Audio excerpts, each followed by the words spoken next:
Hi guys, Mami Park is here. Sana hindi magbakel. So, this vlog is for our tax viewers. At sana mga regular viewers ko ay nanonood din kayo. So, I need na mag-vlog ng maaga para hindi ako mahirapan mamayang gabi.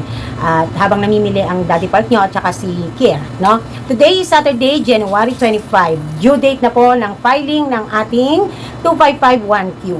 Ang alam ko po ay naglabas ng Reels sa FB ang mga taga-BIR. May ganyan-ganyan pa silang nalalaman. Tapos, biglang announcement, ang due date na ito ng 2551Q is January 25. When it comes to inventory list, it depends upon your RDO, it depends upon the situation, kung may extend siya up to January 30. When it comes to our 1701, ang ating mga ITR, April 25. Okay, so, we would like to shout out, syempre, ang mga nag-comment sa ating last video. So, nga pala guys, gusto ko maintindihan nyo guys, no? Again, paalala, sa mga nanonood sa akin, sa last vlog ko po, at marami sa mga vlog ko, nilalagay ko po ang contact number at contact information ni Ma'am Irene sa gusto po siyang ma-reach out. Please naman po, makinig po kasi ng mabuti, okay? So, usually po nilalagay ko po yan sa description ng title ng video. Pipindutin nyo po yung title para lalabas din yung description, okay? So, again, may mga videos ako na nilalagay ko ang information ng aking tax assistant. So, please, basahin nyo, tingnan nyo. Okay? And for those people na maraming concern sa kanilang sitwasyon when it comes to taxing, na pini-PM ako, I do sorry if minsan mapapansin nyo, sinisim ko lang. Kasi, hindi ako ang may K para i-guide kayo o turuan kayo. Mami, baka marketing strategy mo lang yan kasi gusto mo i-boost si Ma'am Irene. Hindi po. Kasi, sa totoo lang po, even Mami Park, may mga sablay din ako minsan. And, without the assistance of Ma'am Irene, baka nagkakaroon na rin ako ng penalty at mga open cases. Okay?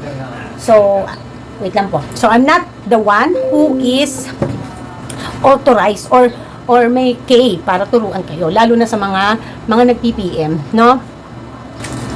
Naiintindihan ko din po na nais nyong magtipid. Kaya kung makakapagtanong kayo ng libre, edi okay. However kasi, hindi naman ako ganun ka-confident para turuan kayo sa mga bawat sitwasyon ng pinipm nyo, no? And then, gusto ko maintindihan nyo na talagang sa ganyan, mag-i-invest din kayo. Kasi, guys, kahit ako, hindi ako libre kay Ma'am Irene. Nakapending nga yung inventory list ko. Papadala na daw niya. Babayaran ko pa. Sabi ko, wala pa akong GCash. Wait lang. O, diba? So, ganon. So, gusto kong maintindihan nyo na hindi lahat nakukuha nyo ng libre. You need also to invest. It's like your business. Nag-invest ka sa negosyo, mag-i-invest ka din para maging legal ito at maging maayos. Okay? So, gusto ko ding ibalita na dito sa amin sa Pandi, kung dati lagi kong binablog na hindi mahigpit. Ay, ngayon naghigpit. Kaloka. Lokang-loka ako sa mga requirements. Yung isa kong ka-co-renter dito na butika, mauna kasi siyang magpaano. Kasi, ngayon po ay hindi na pumapayag ang munisipyo at sa tingin ko, lahat na ng mga municipality. Teka, hindi ko makuha guys. Inipit ko kasi dito. Teka, baka magalaw yung cellphone. Wait lang. Ayan. So, sabi ko, nakiusap ako dahil mauuna sila.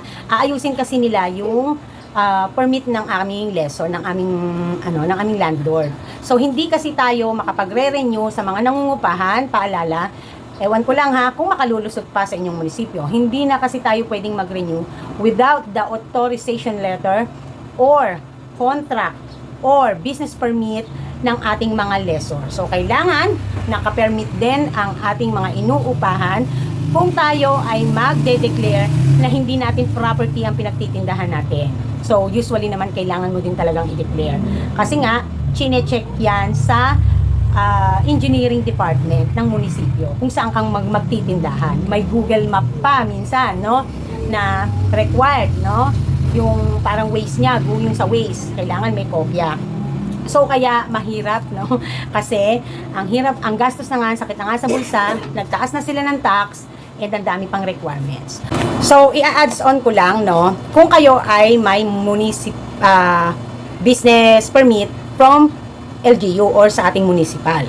Sa BIR kasi, kung hindi pa naka-BIR ang ating lessor, ang ating landlord, kung pwede naman tayong mag-BIR. Yun nga lang, hindi mo i-declare. Okay? So, gagawan mo ng paraan na hindi siya madamay kung ikaw ay mag-BIR na. No? So, galingan mo ang pagdadahilan. na ikaw ay libre dyan or ano, hindi mo din siya madedeclare as your deduction. Gawa kasi ng yung landlord ay wala namang mai-issue resibong legit sa'yo dahil hindi naman siya BIR, kung hindi pa siya BIR. But when it comes to municipality, ang alam ko, gumagana na sa halos sa buong Pilipinas kapag naka-municipality, tulad ngayon, sa amin sa Pande, ay hinihingian na ng business permit ang lessor muna bago makapag-renew ang lessee. Okay? So, ang lessor. Paano ba? Ang nangungupahan, ganon. Okay? So, again, paalala, kung ang inyong landlord ay hindi pa naka-BIR, kailangan kung kayo ay mag-BBIR, you have to inform your landlord. Kasi baka mamaya, hindi pa siya ready for that, and then kayo sumigid, dineclare nyo siya, magkakaroon kayo ng problema. Magkakalamat ang inyong relationship bilang nangungupahan at nagpapaupa. Baka mamaya, ma-hysterical pa ang inyong mga landlord, kayo ay mapalayas dyan. Okay? So, kaya ingat sa ganyang pagkilos, ha? Ingat, ingat, ingat. So, dito sa amin, sa munisipyo namin, naghigpit na. Ano, baby? So, wait lang. So, eto na talaga yung mga, siguro medyo nahuli lang ako ng konti sa paghihigpit, no? Ayan, nagbabakil, may mga ano kasi. Okay, ayan na, okay na. So, nagulat talaga ako. So, kinuha ako nung aking kakorenter ng form at saka requirements. Yung list of requirements. Alpha list. You know? So, kasi, para tayo ay handa na. So, maganda rito, parang extended kami up to March. First week ng March. Parang ganun. Or last week ng March. So, yun naman yung consideration. So, we need kasi to wait pa to renew first yung permit ng yung permit ng business ng may-ari dahil lessor namin siya bago kami makapag-renew. So, tumaas ng 200 pesos ang aming barangay clearance na before ay 500 lamang. So, 700 na ngayon. So, eto yung mga sinasabi ko guys, na sana patas ang laban. Kung dumami man ang nagtitindahan, wala namang problema. Pero sana patas ang laban na sila din dapat nagpe-permit. At least barangay, di ba? Sana. So, yun yung ano ko doon. Yun lang yung masasabi ko. Anyways, so, eto yung list of requirements namin guys. Notarized proof of sale. So, na-vlog ko to last time guys, di ba? Kasi last time sabi ko, may mga municipality mahihigpit na for them to justify yung ipapataw nilang buwis sa iyo sa pangbayan, no? Sa local government na tax is you have also to pass your, it's either meron kang BIR, your 1701. And then you have to papanotarize pa pala, no? But some are accepting na is yung 1701 mo at yung pinagbayaran mo para proof na talagang yon ay, kasi madaling mag-print ng 1701 honestly speaking. Pero paano nila mapapatunayan na yung pinrint mo na pinapasa mong 1701 ay yan talaga ang dineclare mo at binayaran mo. So may mga municipality talagang mahigpit. So to my surprise, nagulat din ako na meron kaming ganon, notarized proof of sales. So, ewan ko kung mapapakiusapan na sana hindi na notarized kasi dagdag gastos yun. Magkano? Kung 2 page, depende rin sa, sa munisipyo, sa law firm, no, na pagpapanotaryohan mo kung mura sila maningin. Paano kung 500 per page, di ba? Or per document? Ang laki din nun.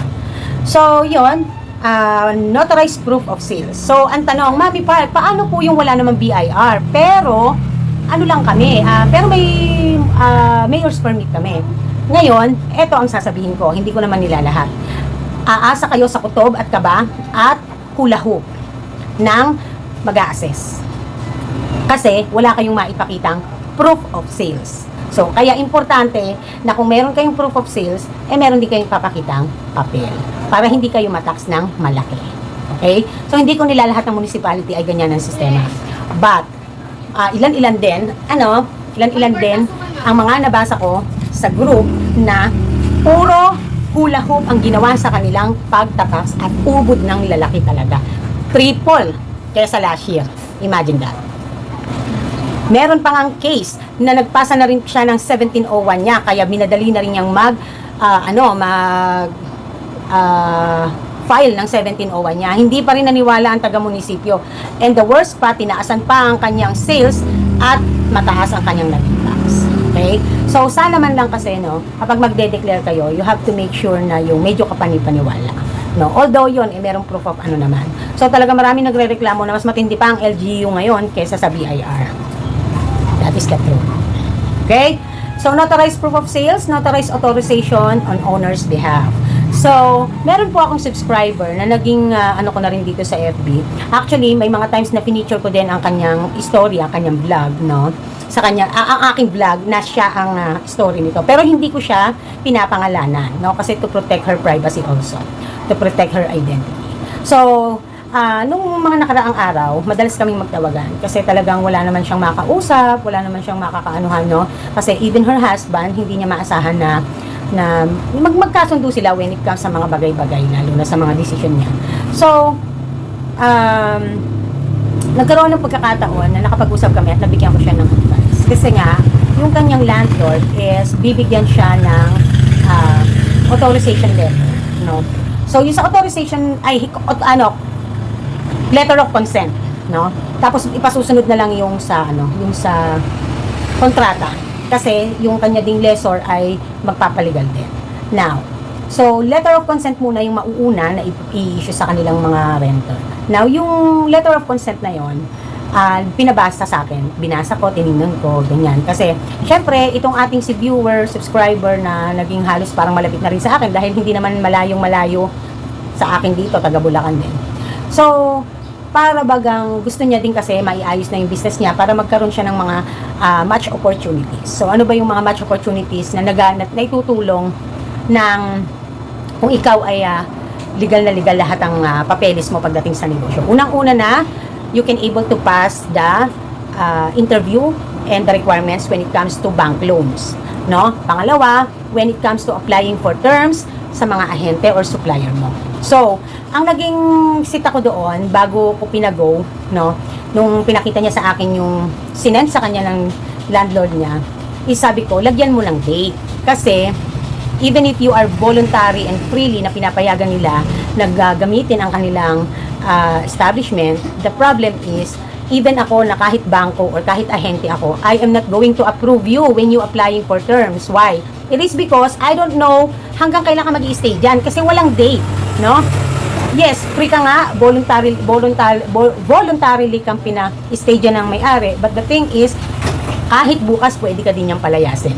So, ano ang assurance na mag-i-stay ka at you really wanted to engage in business in the long term? So, syempre, titingnan natin either yung kontrata, expired na ba, or yung letter of consent ay binigyan ka ng panahon, specific time, kung hanggang kailan ka mag-i-stay dyan na pwede kang magtindahan. So, sabi ko, as much as possible, ask for 5 to 10 years, kung hanggat maaari nga, 15 years no? But, good news, nung mapaliwanagan natin, I got a chance, very short time chance na nakausap ko through online yung may-ari, kasi nga, inilalaban nga nung ating subscriber yung kanyang gustong mangyari na sana malagyan ng date yung kanyang letter of consent. So, naipaliwanag ko ng maayos dun sa landlord and pinagbigyan yung ating viewer, no? So, sobrang happy din ako sa kanya, kinongrats ko nga siya, tuwan-tuwa siya, thank you. Hinihingi address ko, may papadala daw siya, sabi ko wag na, pag okay ka na't lahat, saka na natin isipin yan. Hindi ako tumatanggap ng bayan, kasi napakasimple lang naman nun, tulong na natin yun, para sa isang katulad ko din na nanay, na masipag maghanap buhay. So, hindi naman, natutuwa nga ako kasi kahit paano nalilibang ako kasi syempre, di ba, may mga times dull moment dito sa tindahan, so, ayoko naman minsan gumawa, tinatamad ako. So, pag may kausap ako, medyo nalilibang din ako. Ano, baby? So, sa madalit sabi, natupad ang kanyang pangarap. 15 years ang binigay ng may-ari. Ang saya.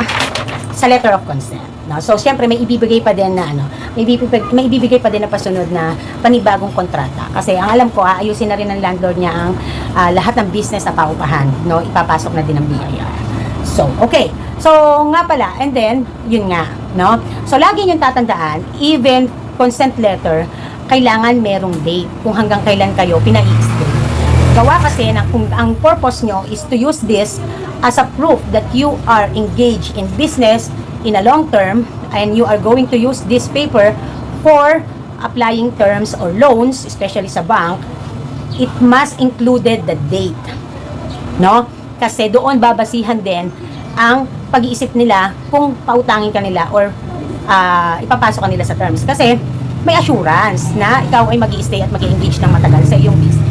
Mapa-consent letter man yan from our lessor or from our landlord or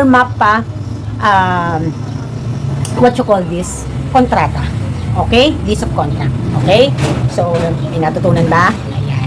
So, next naman is, sa amin yata, ang magiging parang pinaka-authorization na namin is yung business permit nung aming, nung aming lessor or nung landlord. Community tax certificate o yung tinatawag individual/corporation o yung tinatawag nating cedula. Photocopy of updated barangay business clearance. Okay? So yan, yung cedula at barangay clearance ay sa barangay kukunin. Fire safety inspection. So ito ay nagaganap na mismo sa sa munisipyo kasi 'di ba minsan sa munisipyo one stop na siya. Maliban lang sa barangay na kami. Andun na lahat. Ayan. Again, inuulit ko, ito yung mga requirements namin. So, ibig sabihin, renewal ako, di ba? Taon-taon naman, nagbablog tayo ng tungkol sa tax topic at mga permits, okay? So, this is for renewal. So, yung new ay halos parehas lang din, pero maliban lamang sa notarized proof of sale kasi new ka nga, di ba? Ayan. So, marami pang iba na ibibigay sa iyo na requirements sa mga new applicant.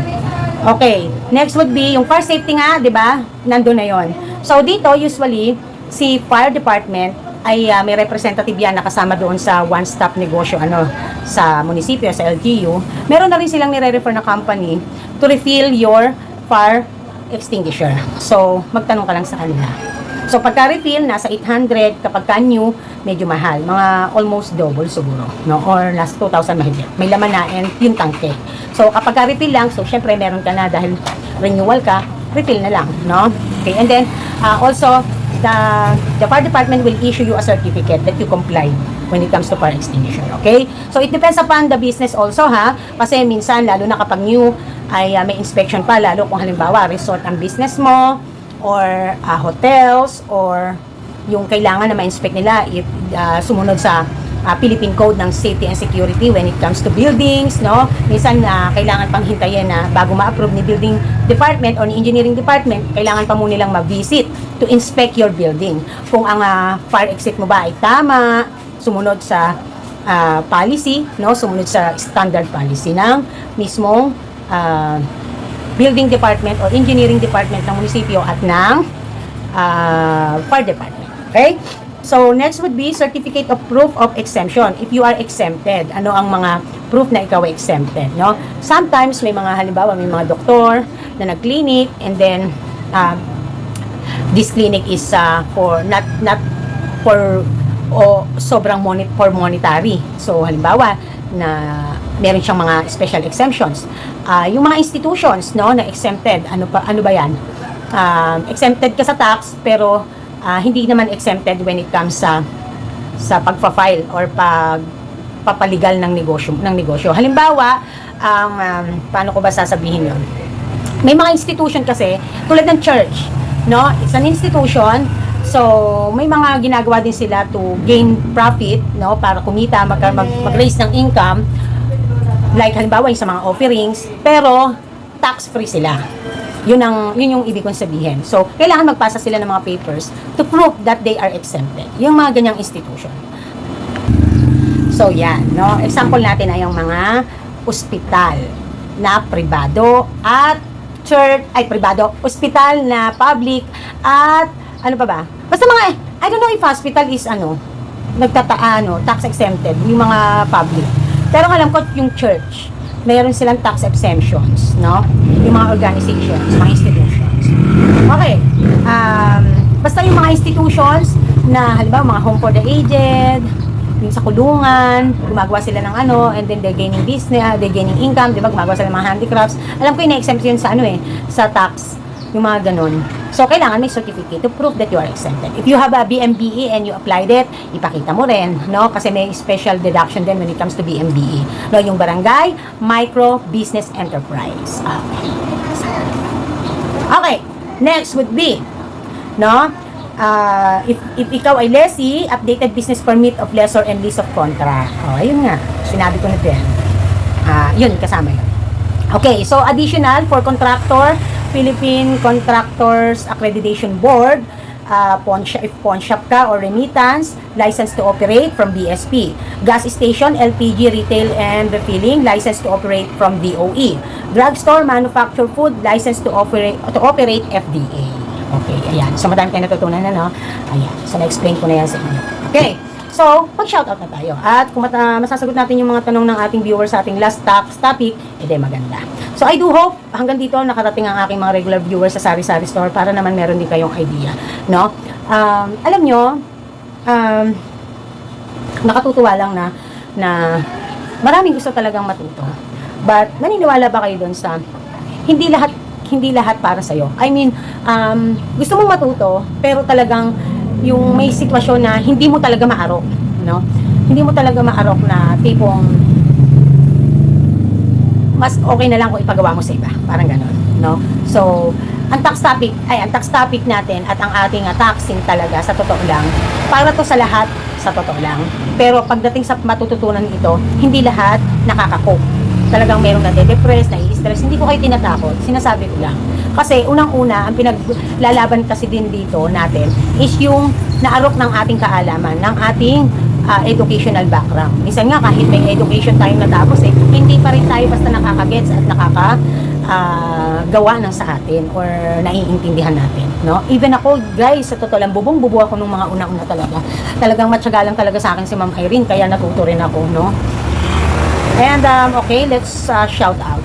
Tuloy-tuloy na to, no? So, ang shout out na ito ay manggagaling mula sa ating last vlog ng tax topic na paalala sa mga filing at due date sa BIR at closure 2025. Ingat sa mapagsamantalang tax assistant.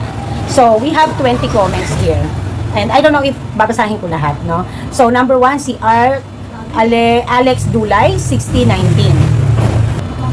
So, syempre, natural na interrupt tayo kasi nga, may tindahan tayo, nagbebenta tayo. Yan. So, si Alex Dulay, hi po, can I have the number of Ma'am Irene? Papa-assist din po ako ng accounts ko. So, kung saan po kayo nag-comment, nahandyan na po ang information ni Ma'am Irene. Inilagay ko na po. I-more nyo lang po. Ayan po, nilagay ko po, andun sa pinakababa, may link po at meron ding number. Please, pakibasa pong mabuti. Doon po yung instruction ko sa video, sa description ng video, ng title ng video. Okay? Sabi naman ni Lovely Louise Dang 2128, Mami Park, since retailer ako ng motorcycle accessories, pinapanood ko ang mga vlogs mo kasi parehas tayong retailer. Salamat sa mga vlogs mo, mas madali kong naintindihan ang mga proseso. So again, disclaimer, all my vlogs when it comes to tax topic, I disclaim it kasi I'm not 100% sure and correct. Okay? So ibig sabihin, bibigyan lamang kayo nito ng idea, probability, almost close to exact. Okay? So, nagkakaroon kayo ng idea kung paano gagawin and then, para mai-apply nyo sa sarili nyo. Okay? So, kaya wala akong responsibilidad sa inyo kung ano man ang maging pagkakamali nyo, ha? Kasi dinidisclaim ko ang mga videos ko. Okay. Thank you, lovely. Mariam Neri, sabi niya, hello ma'am. Kusana, chinecheck ba sa tax mapping ang sales invoice mo? Inuuting kay ba nila kung magkano amount ang mga na-issue mong resibo? Sometimes, if yung iyong inisyong resibo ay tama sa inilagay mo sa libro. Kasi yan lang naman ang importante. Yung makita nila na may laman ang libro mo at updated ang iyong pag-i-issue ng resibo. As well as yung display ng iyong template.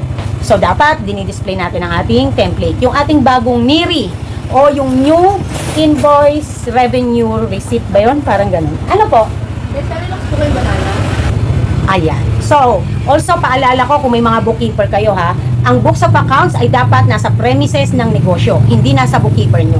Tatandaan nyo, mga kasari, mga kanegosyo, ang books of accounts is always present in your premises, in your business premises, not personally handled by your bookkeeper or accountant. Okay? Tatandaan, ha?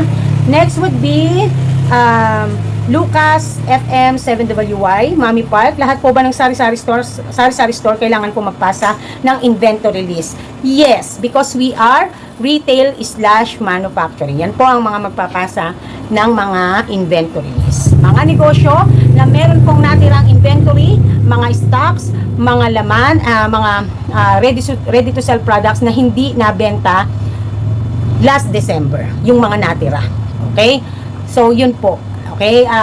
Sa mga wala pong nagre-retail ng negosyo pero wala naman pong stocks. Halimbawa po, yung mga nagke-cake, yung mga nagluluto, wala naman pong natirang stocks na syempre kasi fresh to, ano yan, to serve, di naman yan ini-stock. Pero kung halimbawa, meron kayong mga stocks na frozen, or kaya stock na mga soft drinks, ganyan, no, nakasama sa mga binibenta nyo, stock na ice cream, ganyan. So, magpapasa po kayo. Gagawa po kayo ng inventory list and sworn declaration. Kung kayo naman po ay freelance cake, gumagawa ng cake, pero wala talaga kayong stock at all na ready to sell products, okay lang naman, no? Pwede kayong magpasa ng sworn declaration na kayo ay walang inventory. So, tandaan po ha, sa mga small businesses na wala namang inventory, magpapasa po kayo ng sworn declaration na no inventory. Okay?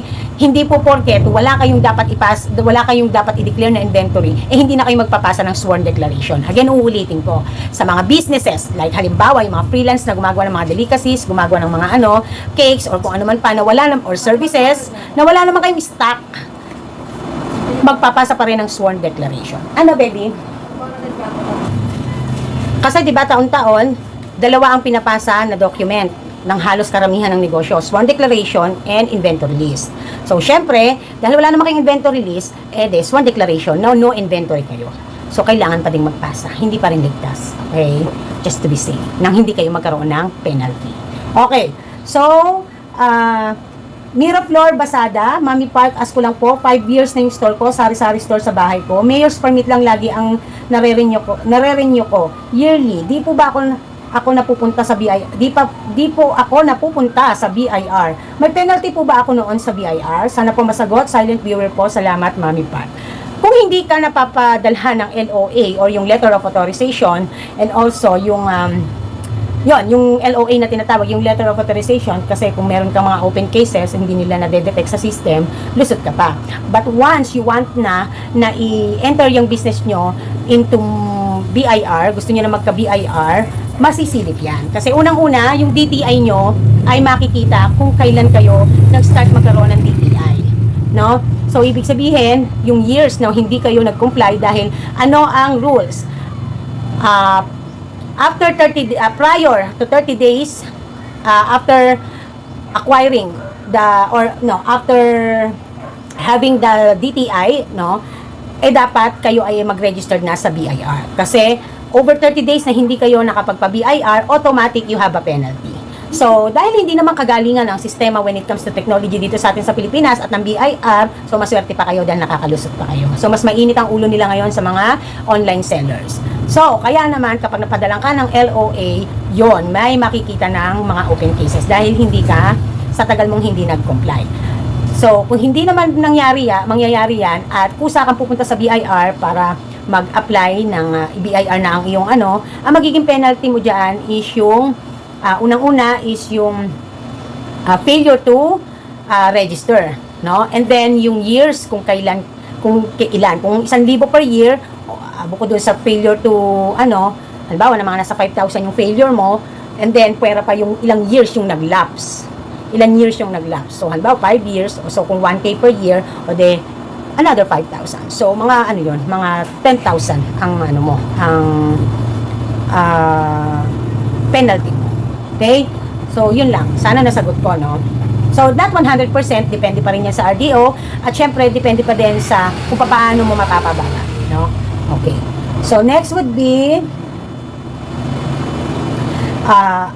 Island Bron 2950. Mami Park, pwede pong mahingi ng FB account ni Ma'am Irene. Again, I put it down sa description ng video na ito. Handoon. Hindi na po ako mag-e-edit pa. Handoon po. Nandun po yung link. Pindutin nyo po at i-direct na po kayo nun sa FB account ni Ma'am Irene or Messenger. Okay? Nag-check po si Ma'am Irene ng mga message request. Okay. Magpapa-close kasi siya ng tindahan. Magpapatulong siguro ko Ma'am Irene. Julie May Bailon, thank you po ma'am sa information. Laking tulong po sa akin ang video po, ma'am. Julie May Bailon, thank you. Rowena Ramones from Japan to. Kami humihingi ng advice sa'yo. Pwede ka rin humingi ng advice sa amin. O kaya naman maglabas ng stress. Pwede rin kaming makinig sa'yo. Nakakatawa. Nakakatouch naman si Ma'am Ma'am Rowena.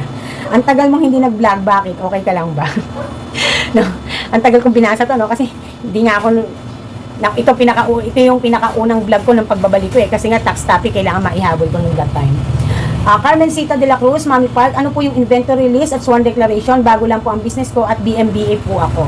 So, ang inventory list ay yung mga list of your stocks, your products, mapa raw materials man yan or ready to sell product na, ready-made product na mga natira na hindi mo nabenta last December. Okay? Ika nga yung natira mong stocks bago tumalon ang taon na January. Okay?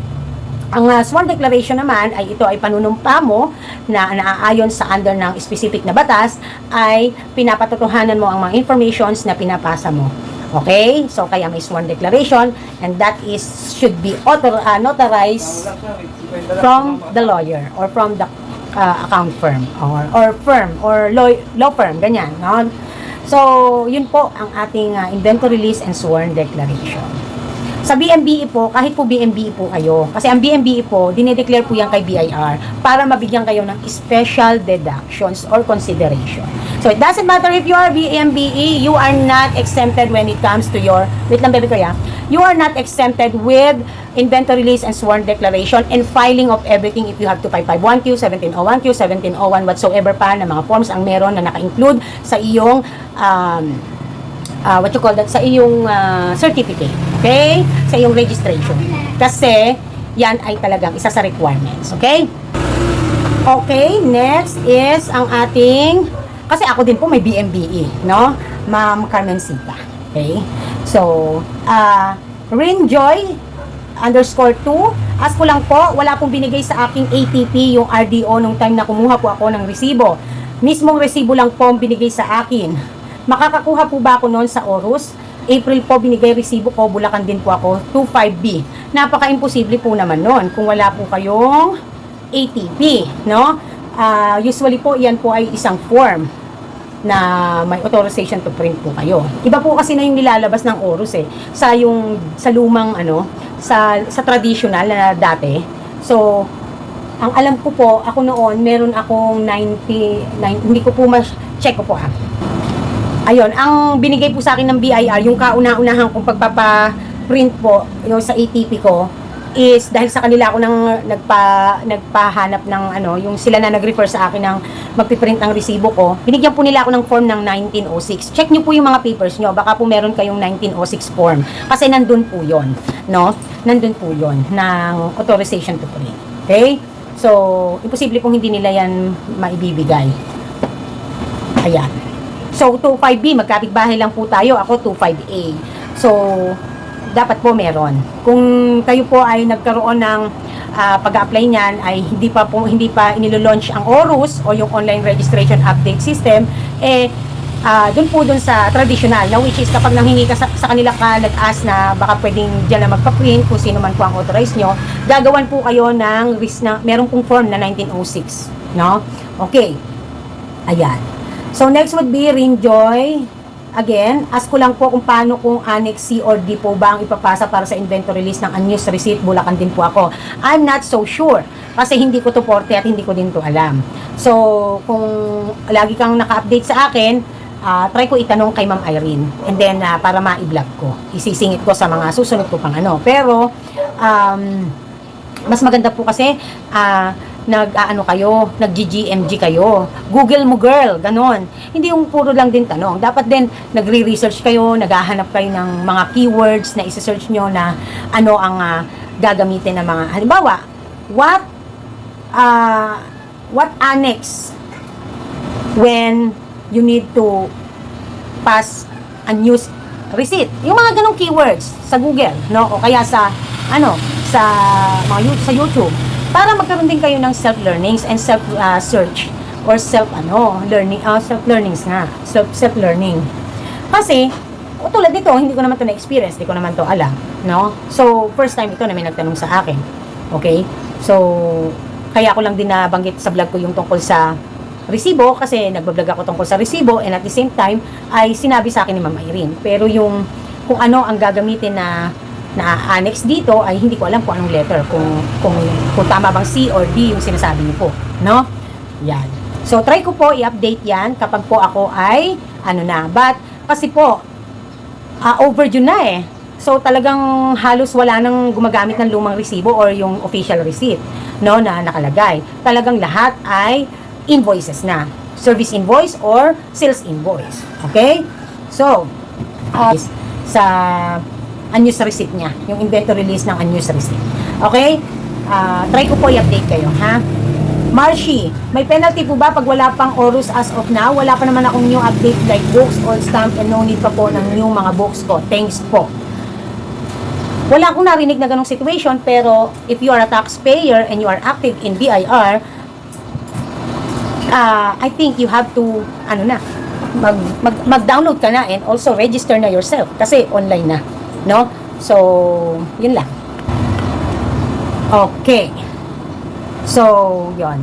So, kailangan mag-download ka na yan. Again, Ma'am Marcy, kasi diyan mo na gagawin lahat ang mga mo, just in case na magkaroon ka ng panibagong libro, magkukuha ka ng ATP, diyan na lahat ginagawa sa Orus. So, I would suggest na you can download na yan. At saka, syempre, mo din kasi, re-register mo yung inyong information. Okay? So, next would be Venus sa Batang, heart. Sabi niya, wow, may vlog na si Mami Park, na-miss ka namin. Ano yan, marketing strategies, hindi ka nagpapakita para ma-miss. Actually, ang alam ko, binasa ko to. Ang hindi ko lang pala binasa dito is yung mga, nung nag-vlog ako ulit, binasa ko na yung mga comments nyo. Ang hindi ko lang binasa is yung mga sa tax. Dahil ngayon ko nga yan gagawin. Okay? So, ayan. So, thank you anyways. I-ano ko na lang kayo, Nancy Uyla, Roro Chen, Teresita Baron, and Rowan's Vlog. Specific, Ellen Pilar, and Venus Abatang. Specifically, commented here in my, commented here in my tax topic. Okay? So, wait lang. Magbebenta lang ako and then magpapaalam na tayo. Ayan. Kung may mga questions kayo na I could answer, just comment down below, mga ka-tax topic, ka-tax payer. And maraming salamat po sa inyong pagsubaybay at panonood sa Mami Park at pag-appreciate, no? Again, hindi po ako kumikita ng malaki sa YouTube para po sa mga taong basher lang, ha? Ako po dito para makatulong at magbigay ng idea sa inyo, para pagaanin ang inyong mga nararamdaman at dinadanas. Kasi tulad mo rin, ako din ay ganyan nung baguhan ako sa pag-tataxing. Dahil sa gusto nating maging legal, maging maayos ang ating sistema sa pagnenegosyo at taas noo tayo, nakakainis, ang dami na naman at tinaasan na naman ang sustento para sa mga 4Ps. Hiyang-hiya ako sa kanila. No? Hiyang-hiya ako sa mga sa ating mga pakainin, sa ating mga mga mayayabang pa yan, mga iba dyan, mga 4Ps member, akala mo kung sino. Pero saan ba kinukuha ang pinangtutustos sa kanila? So, ayok pag-usapan ng politics and government system kasi maiinis lang ako. But anyways, thank you guys. Bye. Someone calling to me.